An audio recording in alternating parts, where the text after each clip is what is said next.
Have you ever thought of a person's life as one who parachutes from an airplane? At birth, so high up the child could not see the earth below before he was pushed. And if he could have seen, decided then, No, thus he exited the plane with the ripcord to his mother severed.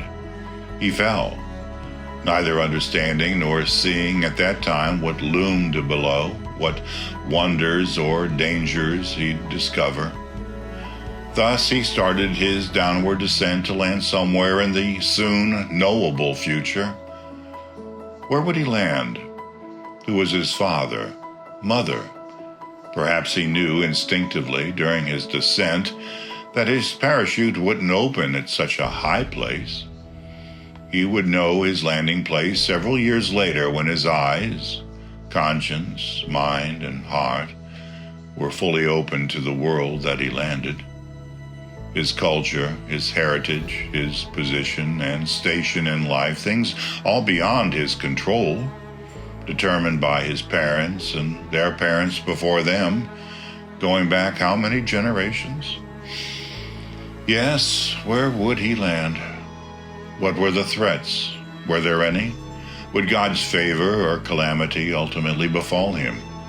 He wouldn't know, not for a while. An infant's eyes are fixed on his mother's beautiful face, not her clothing or the bling that she may or may not be wearing. Would his father be present to hold him, change him, correct him, teach him? So many unasked questions at that time, questions that he'd come to ask later, I'm sure.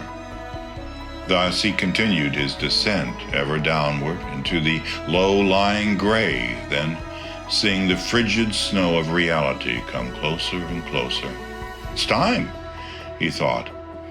Time to open my chute and learn my landing place.